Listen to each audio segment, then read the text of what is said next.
welcome back. This is Kirsten from JK Fiber Arts, and today we're going to do Overdyeing with high immersion technique with Polwarth Yak and this Corriedale two-tone natural. So let's get started. I am ready to do the Corriedale bark. I've decided that I like the 1% depth of shade of the emerald, and that's what I'm going to do. The mathematics I've already calculated, and so the high immersion at a 30-to-1 ratio, and I'm going to need 4,727 milliliters of water. So that is 4 liters, 4 3/4 liters, and that does not count the 163 milliliters for the dye stock. Here we go. And add that in there.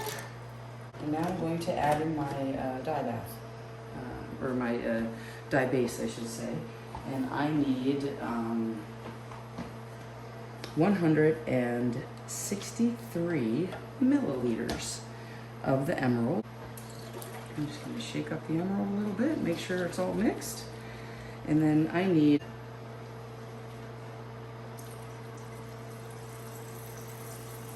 60.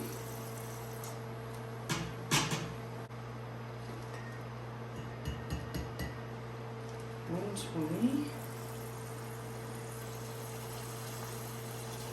the way the water changes color, it looks so cool. Oops. All right, there we go, 163. And it goes. All right. I am ready to add my fiber in, and I've squeezed the excess fluid out, and I've stirred this up, and I'm going to gently put my fiber in there, and I'm going to push it down. Oh, I'm totally going to bring the camera in to take a look at this. Look at that. Now, the thing to consider when you're doing this is you have to leave enough room for the acid, which is going to be considerable for this amount of volume. I'm going to need about 567 cc's by the math I've done. I think I have enough room in this pot, but the bigger batch of the Polwarth Yak, I don't think I'm going to have enough room. I might have to wait till this was done and do 2 pots. Because I do not have a large enough vat to do a pound at once. The other option is to just dye half of it and leave the other half the way it is. Maybe it'll be a nice blend. I might do that. We'll see. I am currently going to turn this on, and we're going to watch my thermometer here in the back, and I've adjusted the little tab so that I'll be able to see when it gets up to 180 there, that's out of the water. And then let me take you in to see how this looks. It looks so cool. I really am excited about it. But look at how pretty that looks. So once this gets up to temperature, I'm going to stir it frequently. I want to like poke it to get the dye in between all the fibers.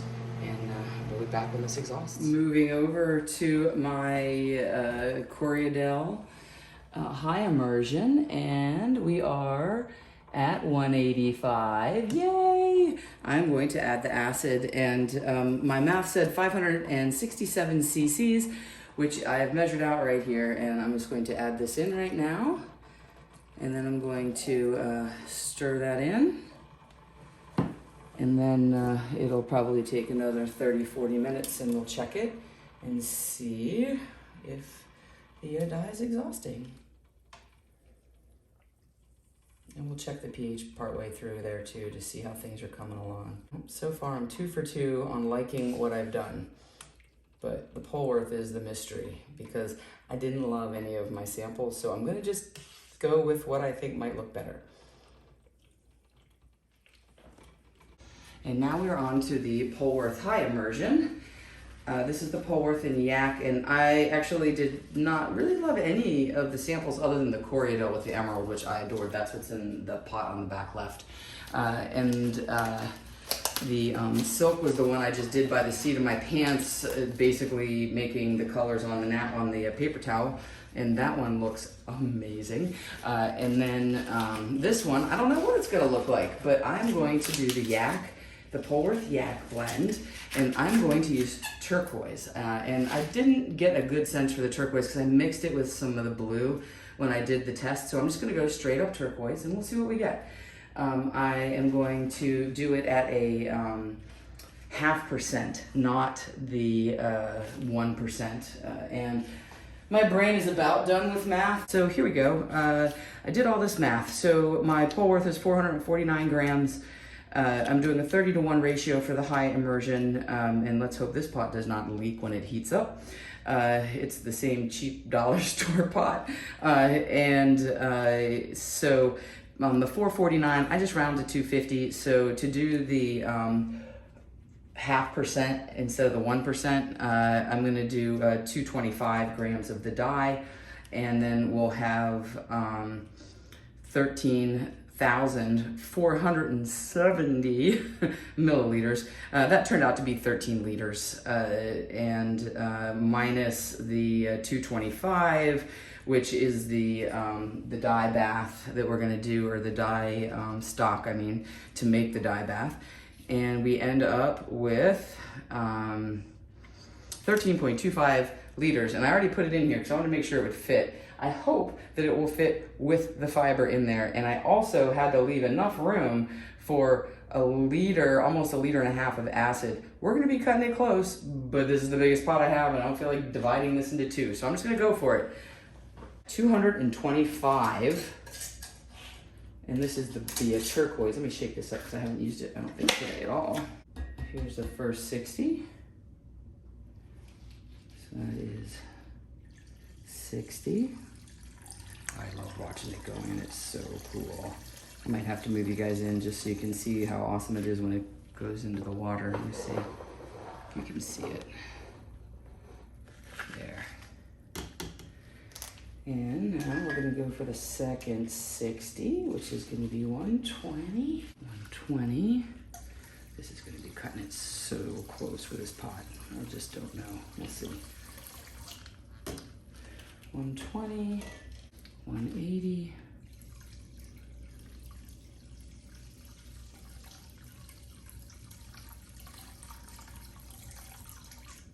I think I'm gonna stop. 180. Now I'm gonna stop at 200. So we'll do 200 instead of 225. 200, there we go.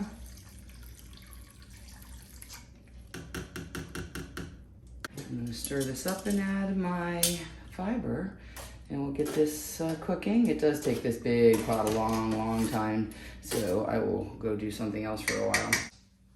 So there we go. And let me push this down in here.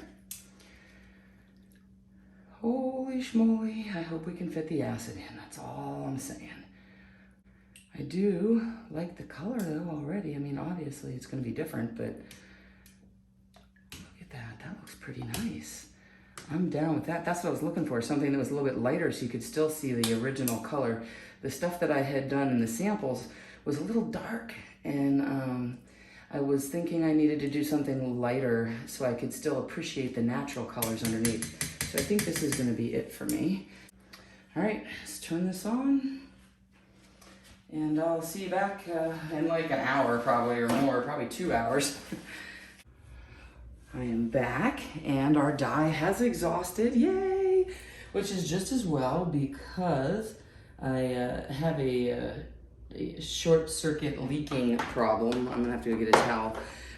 Well, the electric is fine, but my pot, the rivet at the top, because I filled this up to the second rivet, started leaking and dye was pouring out the back, and I was like, no! And my husband rushed to my aid, but now it's leaking again. When it's cool, I'll have to put some more of this rubber stuff on. But we have this stuff that we used when our water main to our house was leaking during a hurricane, and it worked really well, except it's not really designed to be put on while it's hot, but it did hold it in there long enough for my dye to exhaust. So this is now off, everything is unplugged, and it looks amazing. I will show you now. So here is our clear water, and I'm just gonna let this sit in here and cool off naturally, and then I'll rinse it. We'll spin this in my spin dryer and hang it up to dry, and boy oh boy, it looks so good. Let me see if I can get you a close-up because it's hard to see, I think, from the angle of the camera. Here is what it looks like, if you can get it without all the steaminess. And here it is. Oh, it looks so good. It really does look good. And I'm very excited, so I will show this to you after it's cooled off. Well, we are ready to add the acid. Whether or not this acid is gonna fit in here remains to be seen. I really feel like it's not gonna, but I'm dumping it in. Holy crap, this is a bad idea. All right. You know what? Okay. Well, I'm gonna see how this acid does. I don't think it's enough acid, but I'm gonna be shy about 400 milliliters, I think. Oh dear. I just don't think I can do it. Oops.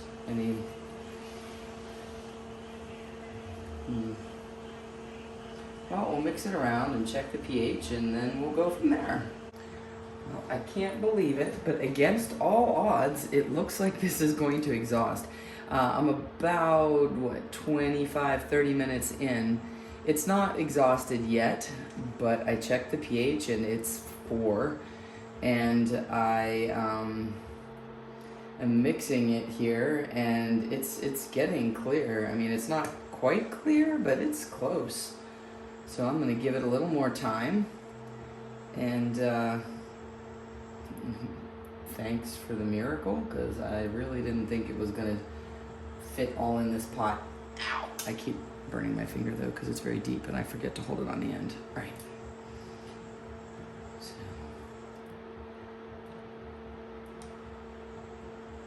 just trying to make sure all this dye is getting everywhere, because some of this isn't even totally under the water.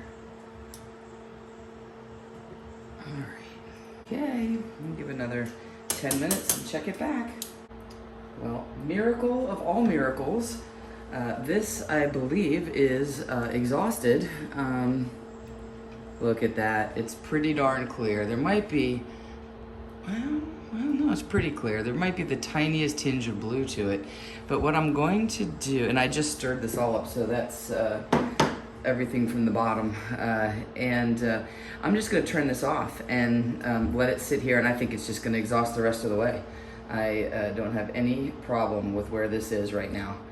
And blue sometimes is a tough one to exhaust. So I'm very happy. I think that this is going to be beautiful. I can't wait. And I will check back with you soon. I have the high immersion, and this was the Corriedale natural two-tone brown and natural color. And I used the emerald at 1% depth of shade. This is still exhausting, but almost exhausted. I can't wait to see what this looks like. I think it's going to be amazing. This is the Polwarth and Yak with the turquoise at about 0.3 depth of shade. Good morning. Here we are. This was overnight, and if you remember, I said there was just a tinge of blue to the water, and my hope was that it would just exhaust completely overnight, and it has. It looks totally clear. I'm going to go ahead and rinse this. Here is the green, emerald green. And this one also I let sit overnight, mostly because it was just too hot it was still too warm for me last night to get to it. But look at this. It is so pretty. So I'm going to go ahead and rinse this. And again, I'm collecting all of my dye water, because this is acidic, so your hands will dry out. You need to wash your hands right after you stick your hand in here. Remember, the pH is 4. The pH didn't change overnight, so I'm going to collect all of my dye water and put it into, I have a 5-gallon waste bucket that I collect everything in, and then I'm going to go ahead and put the baking soda in, and then I will be able to safely dump it down my drain, and then it'll be back to neutral pH water. Here's what it looks like. Before I've rinsed it, I just squeezed it out and put it into the my handy dandy cat tray for rinsing. This is really one of the better purchases I've made. Out of the high immersion, the 2 fibers that I did with the high immersion, the one that is Corriedale, these were the 2 testers that I did. I did one that was mixed with turquoise and blue at a 1% depth of shade, and this one was the 1% depth of shade with the straight up emerald. And you can see I liked the straight up emerald, and this was the one that I actually used, and I did the 1% depth of shade, and that's how I dyed the one that's in rinsing right now, and it looks exactly like I thought it was going to, which was great. This was less successful.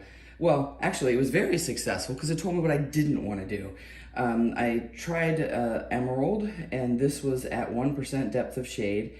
And then this is this fiber here, by the way. So what I wanted was to be able to see the natural. If I did this, it just looks like green. There was not a lot of depth to it, and I was not in love with it. So I eliminated that one. The next one was this blue, and this was at 0.5% depth of shade. And it was okay, but I didn't love it. I really wanted to be able to see the color underneath. So what I ended up doing was going without a tester, but I did this. I ended up doing this ultimately at about 1/3 of a percent depth of shade, so 0.3.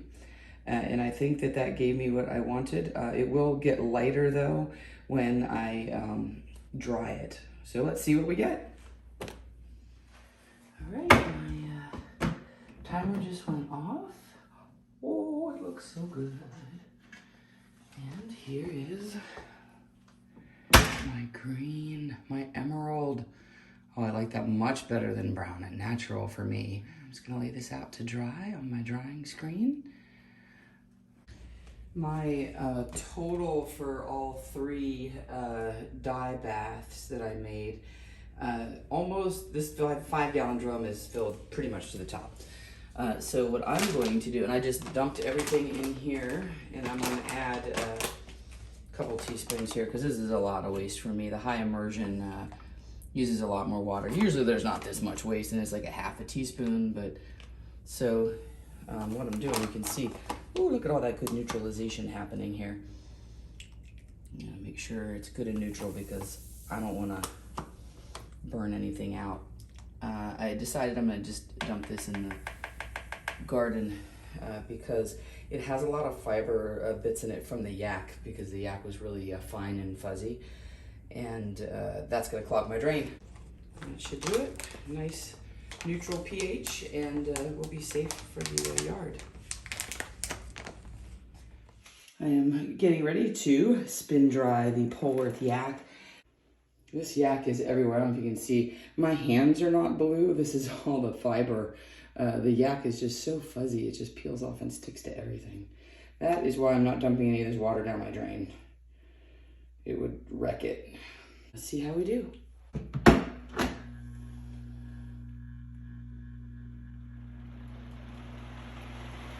Well, that's about as perfect as it gets. Hopefully my bin is big enough. Well, I'll just keep this here and dump into it if I need to. All right, let's see what we got.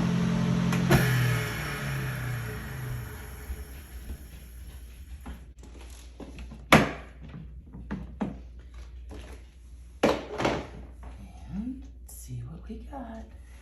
It's like magic when you reach into here. Oh, look at that. I really like it. Doesn't that look beautiful? All right, let's get this dried. I'm gonna lay it out, and ooh, it's so pretty. What am I gonna make with this? Hopefully by tomorrow, this will all be bone dry and floofy. Here was the piece that I did the sample in the brilliant blue. This is the turquoise that I chose to actually work on, but you can see how this is what it looked like when it was dry. It was very, very floofy with the Polwarth and the yak. And the yak is just adding this fuzz everywhere. So I think it's gonna floof up. I have my final fibers. This was the one that I was debating whether or not I wanted to dye it, and here it is, undyed, because it's so beautiful. This is that merino alpaca, and it's gorgeous, so I am not dyeing it. I did dye a little sample of it, which was this, at a 0.5% depth of shade with the brilliant blue. And you can see I wasn't doing it any favors by changing the color. It really, I mean, it's all right, but this is gorgeous. So I'm gonna remove this, just letting you know, wow, is that gorgeous? And there's no way I was making that better by overdying it, so I decided to keep it as is. This was a Corriedale, and it turned out really awesome. I love it, and I left this one unbraided to show you. And the color, it did saturate, that's why I left this open. It's the whole way through. I can open this up and show you that the dye is the whole way through, so it looks really, really good. Very, very happy with it. And here we are with the final yarn over here. This is gorgeous. It is a beautiful color. It's super soft. And I was gonna make a sweater out of this, but now I don't have enough because I basically almost set it on fire. When I hung it up to dry, I hung it in front of the fireplace yesterday, which was fine. And I do this all the time. I hang stuff in front of the fireplace when it's after it's, you know, just damp, just to get the last bit out. And we don't have the fireplace on all the time. And today I came home from work. I was home for less than an hour, and it was actually cold, and I didn't even think about it. And I turned on the fireplace and sat down and was looking at some patterns for my sweater I was gonna knit on Ravelry. And I smelled something burning, and this almost caught on fire, and I lost an ounce of it. It was basically charred black, so I had to just pull it off and throw it away. It had touched the front glass of the fireplace, which I've never had happen before. So in the future, I will have to be more diligent. But usually, that's the way I do this. But you can see how beautiful this is. It's really, really soft. I left some of it loose. Of course, it's all in little pieces because I had to like pick off all the burn parts. But the color is so pretty.